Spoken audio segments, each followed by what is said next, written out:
I can put on like a documentary voice.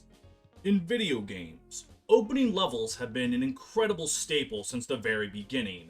When John First Level from Nintendo first invented the... I can't even keep that up that long. Alright. There is no meme. This is just a threat. Today's video is simple. I'm going to look through the entire franchise and judge how good I think their opening maps are. It's that easy. What's the opening map? The first map that you play. Simple. When I hit start game, start a new file, what is the first thing I have to do? That's the first map.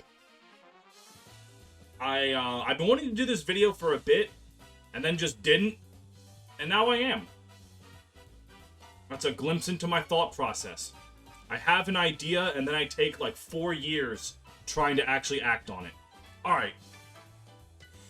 If you're wondering why I have them represented by the Lord and not like the game, some games have options. And by some games, I really just mean FE7. But FE7 forced this.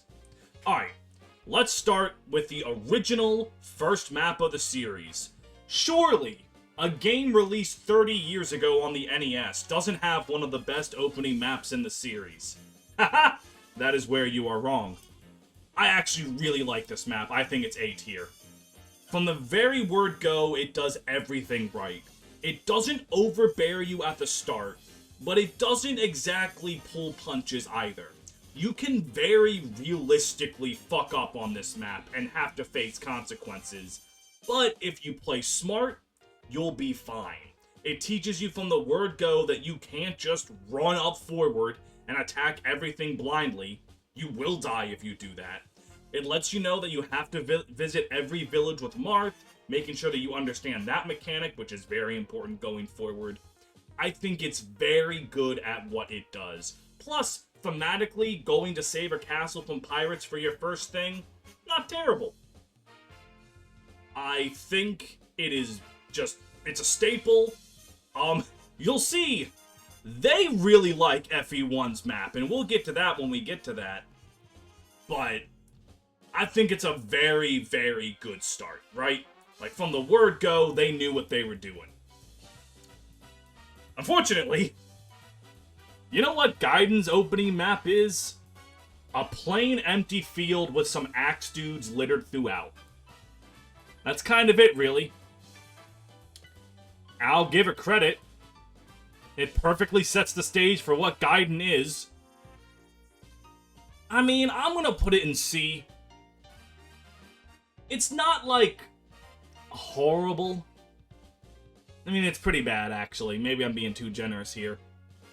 But at the same time, like, you can still realistically die if you're not paying attention. It gives you enough space, like the bandits are spaced enough apart that you can get used to attacking and being counterattacked. It's a map. Listen, I know some people are like, oh, really? This FE-tuber insulting Gaiden's maps. Sometimes the popular opinion is the popular opinion because it's right. Like, I love Gaiden. I love Echoes. Map design is not why. Though I do think there are some good maps.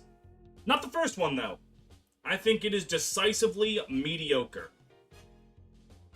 I should probably not make all the characters bundled into E tier, should I? It's not E tier, it's, games. Lords. And that one's just for measure. Alright. Oh, let's fix that. Ah. Grown-ass man struggles to, use a basic website. Alright. Then we have FE3.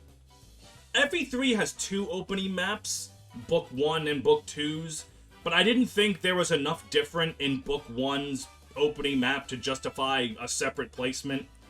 The only difference is that Reese is no longer recruitable from a village. Instead, you get a vulnerary. In fact, a cipher card pokes fun at this. But it's the same map. It's an A-tier map. There's no sense trying to change it. Meanwhile, Book 3's opening map I just did a Let's Play on FE3, so this is fresh in my mind, and because of that, I might be harsher on it than I actually am. But I hate that map. So what FE3's opening map is story-wise and narratively-wise, really good. You're going off to hunt down a rebel who's actually a unit you used in the first game, Lorenz. Great on the story front. But playing it, it has the same basic idea as FE1's map. Problem. The execution is much worse. It still has the idea of going off to a village to save someone, a healer again, militia, and then you need Mark to go up to the castle up top. The problem is that they want to do this and show off the dismount mechanic. The dismount mechanic is exactly what it implies. Your units getting off of their mounts and fighting on foot. The way that the map does this is it makes the only way to get to Lorenz through mountains that cavalry cannot walk across. So you need to dismount your cavalry to walk across it. Sounds fine, it makes the whole map crawl because the gap is all mountains, and mountainous terrain gives evasion bonus. So you just have a bunch of enemies on hard to hit terrain, which, by the way, it's not just that cavalry can't go across it. Armored knights and archers also can't go across it, which, by the way, that's 3 more people in your army. So the entire middle of this map is an absolute slogfest. And you know what you're thinking? Oh, well, it's teaching you about dismounting. In theory, but the problem is, in practice, Fire Emblem 3 never really forces dismounting this way. Because in any map that would have terrain like this, you would just look at it and go, oh, okay, I guess I'll use a flyer. Which, fun fact, you get Catria, map 2. You get Paula, map 3. You get Sheeta, map 5? Something like that? Regardless, you don't have to deal with dismounting this way. Like ever. Dismounting matters for maps that take place indoors. Which this map doesn't. I understand what they're going for.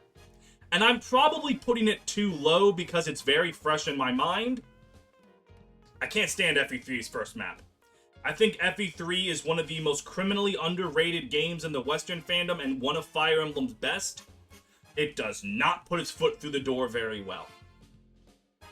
The next game doesn't have that problem. Sigurd, my boy, my Bob. FE4 has probably the best opening map in the series, if I'm going to be 100% honest with you. Thematically, you are traversing the countryside. It works great in that sense. Gameplay-wise, right off the bat, everything's really cool. You immediately get enough time to understand the mechanics with how FE4's combat works, because it is different from the 3 games that came before it. You have a ton of units to use and get the feel of. You actually have to hurry to save the villages, because unlike in FE1, where, yes, I think the thief that's at the very start can destroy villages, that's only if you don't kill him, and like, he's right there, why would you not kill him? But, FE4, those bandits can destroy the villages in the prologue. Like, they can very easily destroy them if you're lollygagging. And they give rewards that you actually want. It's not just a throwaway reward, like some money. No, you get one of the rings. I believe the speed ring, even. Could be the skill ring. But both are good. Both are things you want. And also, it does that thing that I absolutely love when games do. When Arvis shows up in the middle of the map, and it's not just, ooh, cutscene showing how strong Arvis is. You can look at his stats. You can watch him decimate bandits. And it properly hypes him up as a genuine threat. Even if you don't know he's a threat at the time. Even though the music kind of gives away that he's a threat at the time. Like, his theme is not the theme of a good guy. It is so good at what it does. I absolutely love FE4's opening map. I fully believe it's the best in the series. But it's not the only map that's an S tier. Yggdrasil did this really well. The opening map of FE5, similarly, perfectly explains the game's mechanics without ever having to say a word to you. It gets you used to, say, character-specific events, with Hulvin and Osion's houses needing to be, visited by specifically them. It helps you get used to the capture mechanic to steal useful items like vulneraries by giving you a bunch of weak units that Dagdar and Finn can defeat. It gives you a pretty good showing of what bosses are going to be like, because Wiseman is really hard to kill if you aren't using specifically Avail. Which, granted, Avail is a win button. But Avail being a win button is also really good, because it shows you how strong and powerful she is, so when the game takes her away from you, you're not feeling too good about that, because you've seen how strong she is. FE5's opening map is really good. It starts the ball rolling right away, and it really doesn't stop. It does take a slight nosedive in Chapter 4, but then it picks up again and never stops.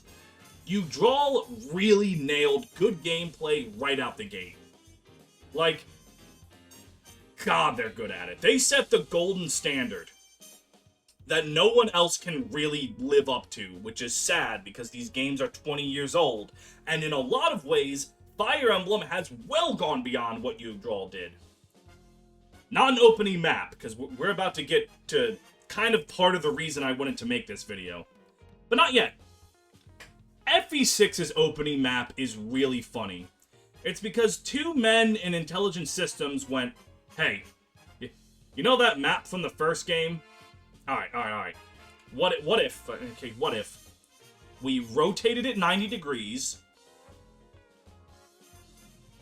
Boom, FE6.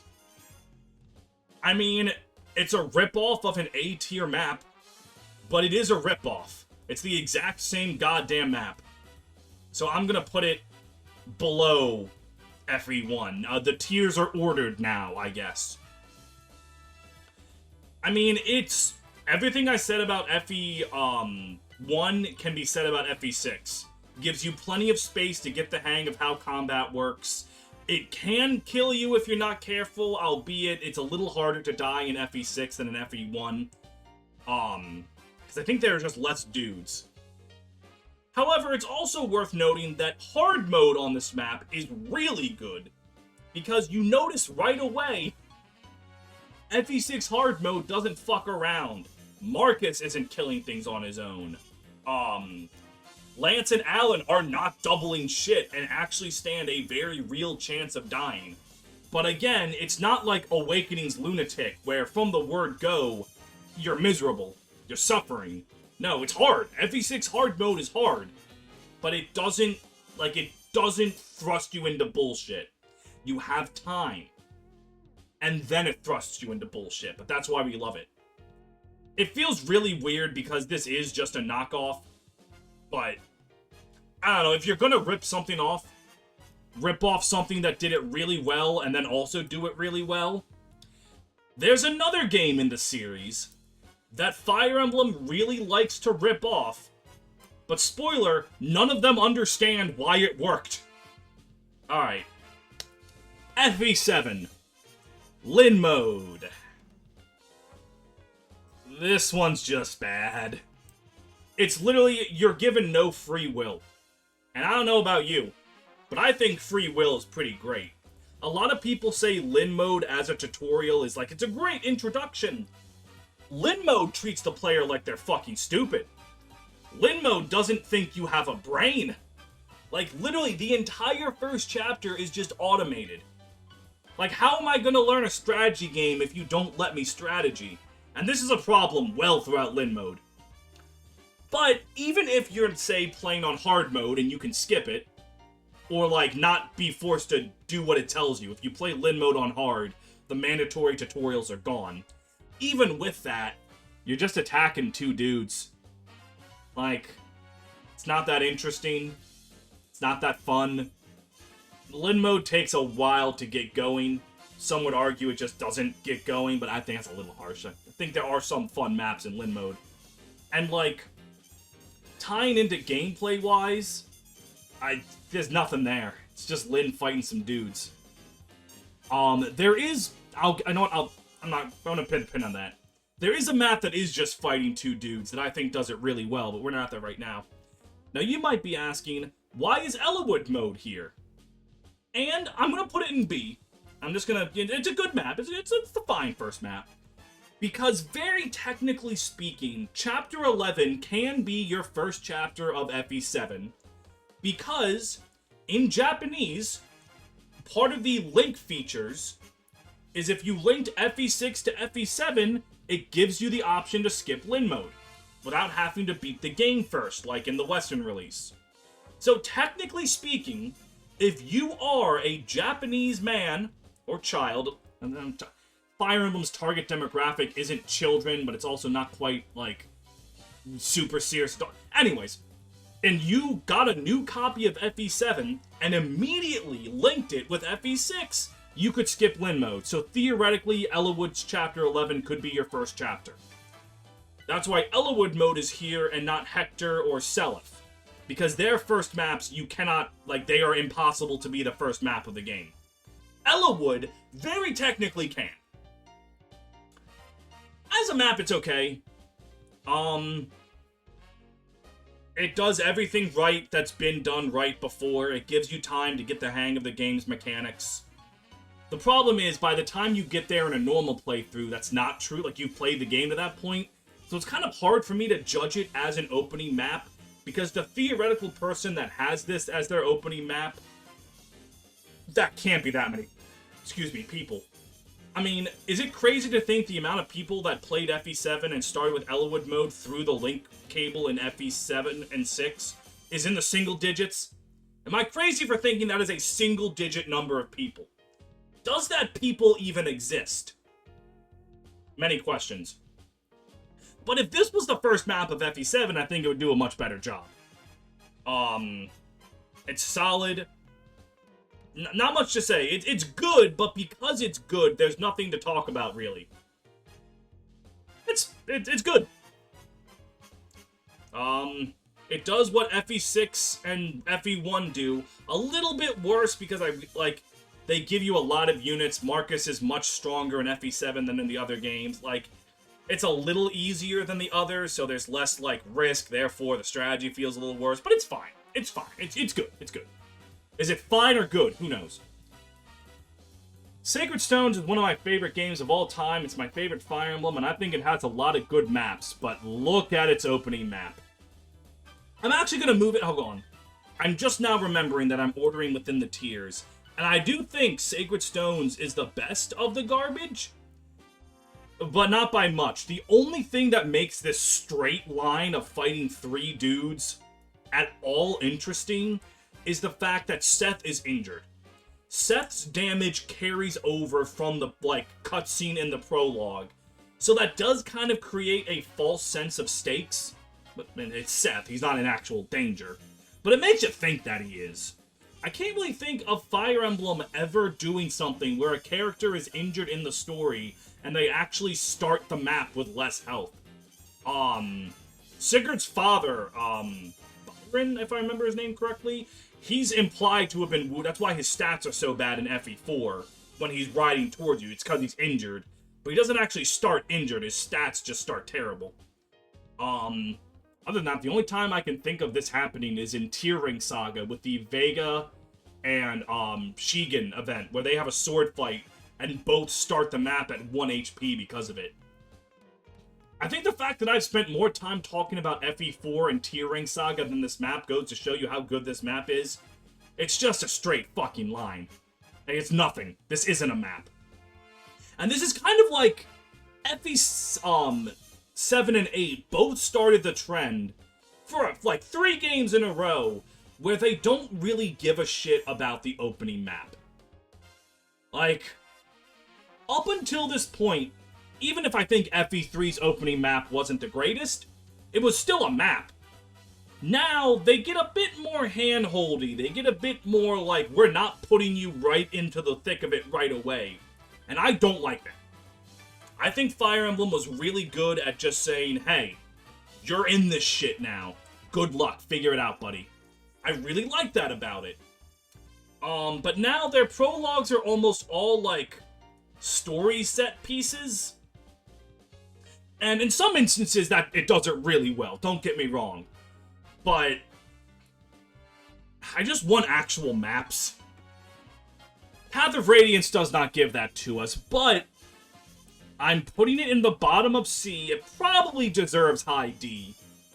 But I'm putting it in the bottom of C because of the thematics behind it. Because Fire Emblem Path of Radiance starts with much lower stakes. In all of these other games, from the word go, with the exception of Lin mode, but even then kind of Lin mode, there is a nation at war and currently getting fucked. So, you need to go unfuck that nation.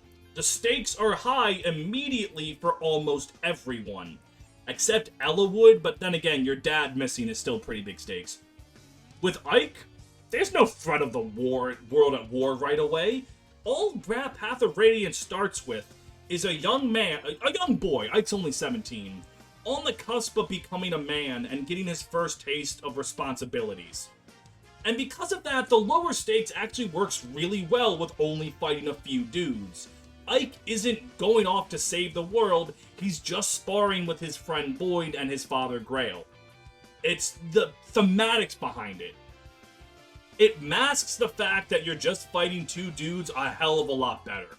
Also, the other reason, and this is why it's in low C and not high D, is because I'm a sucker for stupid bullshit like this. If, for whatever reason, you just keep hitting end turn instead of actually attacking Boyd, you get unique dialogue, where Boyd's like, what the fuck are you doing? Come on, what's going on here? He, like, literally falls asleep because you're just not doing anything.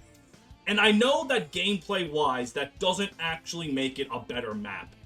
But that kind of charming, silly stuff, it works for me, alright? My mind is grasped by the cute charm of the Grail Mercenaries. So, I think it's good. I think it's a good map. Radiant Dawn immediately does things much better. I'm gonna put that in high B. Radiant Dawn, first of all, thematically it works really well. You're not fighting in an open field, you're fighting in a dingy back alley, which helps fit the feel of the Dawn Brigade being like a rebel force. They're not a military right away. They're just a bunch of dudes who are like, damn, Benyon sucks. And the map silently teaches you the basics of positioning. Like, you need to go forward with Edward, Micaiah in the back, otherwise those Axe Brigands will separate her head from her shoulders very quickly. And it silently teaches you that. And then also, it also warns you about going in too much, because Edward can just die pretty easily. If you actually just keep going forward and don't take your time, they will surround Edward. So, you know, it teaches you about using items, it teaches you about patience. My only problem with it is I don't think Leonardo showing up was that necessary, because Micaiah was already teaching the player silently about the importance of the backline, and Leonardo's just another backline. I think Nolan showing up would have made more sense. Plus, story-wise, you could actually show that Nolan is the leader of the Dawn Brigade and not Micaiah. Really funny how many people don't know that the leader of the Dawn Brigade is Nolan, not Micaiah. But regardless, gameplay-wise, it's good. When you play it on Lunatic, which, first of all, for those of you that don't know, Radiant Dawn's difficulties are mistranslated. It says easy, normal, hard. There is no easy mode. The game in Japanese makes it clear there is no such thing as easy Radiant Dawn. It's normal, hard, and Lunatic. So if you're like, oh, I want to play the hard mode, you're learning what bullshit is for the first time. On Lunatic, because they removed the weapon triangle, Edward can just get fucked. And that can be a little annoying. But in the grand scheme of things, I think Radiant Dawn's opening map is very good. Teaches the player some mechanics, doesn't overload them, doesn't pull its punches though, works thematically. I think it's good. Shadow Dragon is like really unfair to judge. Hi there. Because its opening map is meant to be taken as 5 different opening maps. Everything I'm saying right now about Shadow Dragon is completely wrong. I had completely misremembered its first map. I don't know how I did. I made up a version in my head where the only thing you have to do is talk to Elise and end the map. That doesn't exist. I don't know where I invented this map, but I invented it. The actual Shadow Dragon first prologue map is fairly simple. It's just Marth going up to the throne room, killing a bunch of dudes. But it's fine. It's serviceable. It teaches you about, like, the throne bonuses that are very important in Arcanea. It gives you a feel for how combat works. It's actually a really good map. I put it in the bottom of D because of some illusion I made up in my head. I seriously do not know what version of Shadow Dragon I was thinking of, but the prologue of Shadow Dragon is very good. Solid prologue, really nice addition. Stone me to death right now for making up Shadow Dragon slander. I genuinely do not know what I was thinking. I would put Shadow Dragon's actual prologue in B tier. Not whatever I made up in my head that I'm putting in D tier. Alright, anyways, on to New Mystery. Again, but with Chris now? Its opening map, I'll give it credit, the opening map of New Mystery is actually trying to be a map. Which is something that the other games can't say. Or 11, and other games can say. What the fuck am I smoking? Shadow Dragon can't say. You are just Chris fighting a 2v1 against Jagan and a generic soldier. It has more going on than the other maps where you're literally just fighting two dudes, but like not as much as Sacred Stones and Path of Radiance. You know what? I might be putting too much stock in how cool it is that Seth is still injured. I think I'm gonna put that one back a bit. If I'm being honest with myself, probably that. You know, I'll nitpick at the very end. New Mystery. It's just fighting two dudes. Fighting Jagan is kind of cool, but like, it's just fighting two dudes.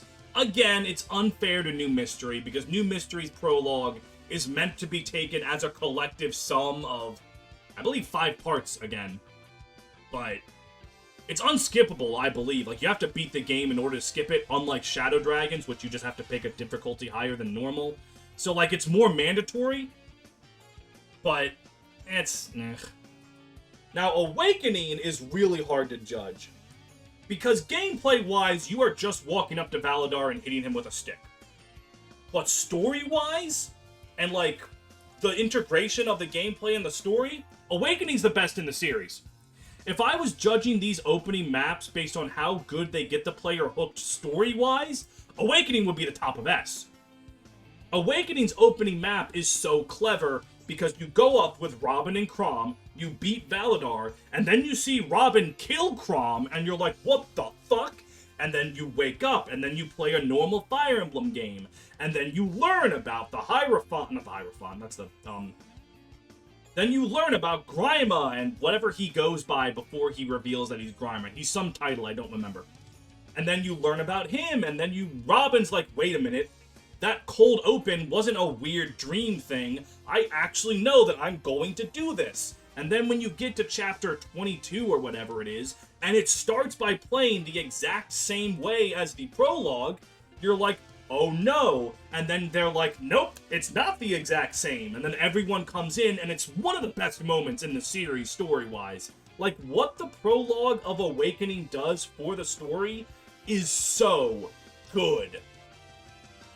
But, gameplay-wise, you're just whacking a dude with a stick. I think I'm gonna meet in the middle, because it has S-tier story integration, because it's not just, like, story that's interesting, it is making you play it out the exact same way in Chapter 22, which is the important part. Gameplay-wise, it's incredibly boring, but it also feels unfair to judge Awakening that way, because it's not meant to be engaging gameplay-wise. I'm gonna put it dead middle. This one's really tough. Like, if you want to say that I'm putting Awakening too high because I'm judging the story parts of it, that's fine. If you want to say it deserves higher because of how cool it is story gameplay-wise, that's fair. Awakening is the one that is the hardest for me to judge. I do not know where it should go. But, so, do you like premonitions? Do you like how Awakening did a premonition in a really clever way? What if we kept doing that without understanding why it worked in Awakening? I mean, it's probably right there. Fates is just confused from the start. Its first map is a premonition of Chapter 7, the moment where you choose what route you go on in-game. Okay. Nothing about Fates' story is about changing fate or the future or anything, so a premonition? That doesn't mean anything. It mattered to Chrom in Awakening, because you were changing fate. You needed to see the fate you needed to change. Also, you could argue that on that opening map, you can go around and, like, look at the character bios and stats of all the different units from both nations, and you're like, oh, that can influence your decision on which route you pick. Which is true, were it not for the fact that Fates was built around you making that choice in Walmart. Thank you, Scott the Waz, for saying that. One of my favorite bits by him. It's trying to show off different characters and your eventual choice, but you can't make the choice. You have to make the choice before you bought the game, unless you bought the special edition. And if you bought the special edition, you're probably just going to pick the route that has all the characters, so your decision's already done. Fates' map would be a little higher. I still think it's derivative of Awakening in a bad way. But it would be a little higher if showing you all the different units that you'll get one day could actually influence your decision. But it can't, because of how Fates is designed. It has a really cool idea, but it just shoots itself in the foot. Which actually, you know what? In that way, Fates' first map perfectly shows off what Fates is. But no, it's... In fact, it's also automated, if I remember correctly. My memory on Fates is a bit more iffy. I don't know, I think it... There's an idea there, right? There is an idea. There's also an idea for Echo's new prologue. They added in, I think, I might actually like it more than Gaiden. I'm gonna put it up there. Story-wise, starting with the Ram Village characters as children, very good. It helps set up Alm and Celica's relationship. It makes you care about them. It was a very good addition by Echoes. The map also has a decent idea. They can't show off the Ram kids fighting because they're children. They don't know what the fuck they're doing yet. So what they do is they build the map around Mycen coming to save them. Actually, the more I'm talking about it, I might put this up here and be. So, the children are useless. They can't do anything. I don't even think they can actually damage the knights. Actually, I think Gray and Alm might be able to hurt them a little bit. Even still. So you feel the helplessness of the situation, and you understand that Mycen needs to save them. It also builds up Mycen really well, so that when Echo starts with the Gaiden script and Lucas comes in looking for Mycen, you've seen how powerful Mycen is. You've played how powerful Mycen is, so Lucas looking for him makes a lot more sense. The gameplay is strengthening the story. You understand why Mycen is a big deal. It is a little boring to play because you are just sicking Mycen on all of them. And building up Slade is not that necessary gameplay-wise. I keep forgetting that he even lives long enough to get to Rigel. But it's good. I think gameplay-wise, it does a lot of things right. It teaches you that whenever you see graves, you want to be inside of them. Look, God, the terrain bonuses for graves are insane. But I think it's good, right? I think it is good at what it does. I actually believe the same thing about Three Houses. I might actually put that in low A, but I can understand if you would disagree. Three Houses opening map is just, it gives you the 3 house leaders and Byleth and sends you on your way. You can get used to positioning. You can, I believe the characters have their special moves like Smash and whatever the fuck the Lance is called right away. Like, it gets you in the swing of things immediately, but by letting you play with the units, it can actually influence your decision. I truly believe that people that didn't know what house leader they were going to pick had their decision influenced by how good Edelgard, Dimitri, or Claude did on that map. Someone picked Claude because he got a good level up on the prologue, and their lives were irreversibly changed. I'm positive on that. It shows off the house leaders, it helps build up the story with making, like, your decision harder because you've used them already, and it's an actual map. Like, all in all, I think Three Houses starts on a very strong foot, gameplay-wise. It then kind of stumbles a little bit, and people have shat on White Clouds to hell and back. I don't think it's that bad, but, it's good. I think Three Houses gets off on a very, very good start. Hey, do you like premonitions? You remember how Awakening did a really good premonition? And then Fates did a really bad premonition? And then we put a premonition in Echoes, but it was just in the story? What if we did another premonition? Do you like premonitions?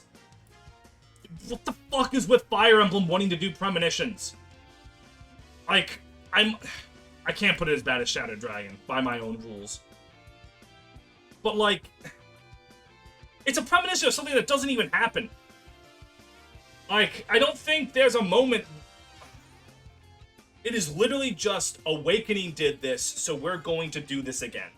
You walk up with a Leer, you punch Sombron, you engage, and then you fight Sombron, and then you move on to the actual first map. It's just, why does Fire Emblem keep starting like this? Do they not understand that premonitions only worked in Awakening because its story was about them? Want to strangle someone. Alright, there we go. That's the list. Let me look and make all of my nitpicky decisions. You draw on top, I agree with that. Do I think FE1 should be higher? Do I think it was an S tier map? No, I think that's fine. B tier, I think, is good. Awakening is so hard to think about. C tier is fine. I might be too generous to that one, but I like the cuteness of it too much. And then this is... That doesn't belong in D. Like, do I really think FE3's first map deserves to be with no thought process, full automated fight 2 dudes? You fight 3 dudes in a straight line, fight 2 dudes. It's not that bad. Alright, it's not that bad. But I hate it. It's my list. I can put something that's not in D tier just because I hate it. No. I'm thinking this list looks pretty good. If you have a difference of opinion, please feel free to let me know. If there's anything else you want me to make a tier list on, also let me know. I've been trying to do more gameplay stuff. Not that, my channel's always been story and character focused, and it's going to continue that way. But I've realized I've been doing this for 5 years, and I've talked about the game part of the video game very little. So with the Wait video a little while ago, and this one, just talking about gameplay more. I say as I ranked several of these maps for how well they integrate the story into their gameplay. But that counts. That counts. And other fun little lies I can tell myself. Wait, before you go, please consider following me on social medias. My Twitter and Blue Sky are both in the description below. Twitter.com/FEMSPain and bluesky.social. Whatever the fuck, also in the description below. And if you like what you see, please consider donating to my Patreon, where for as little as $3 a month, you, yes you, can get access to benefits.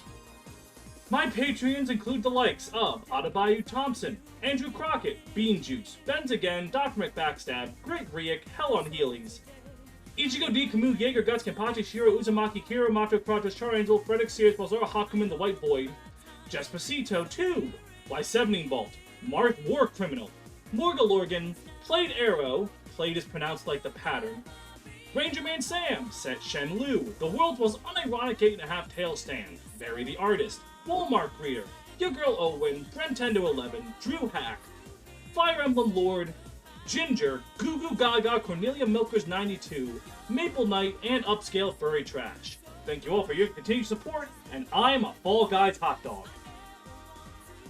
Happy Halloween, everybody. This was a Halloween special all along.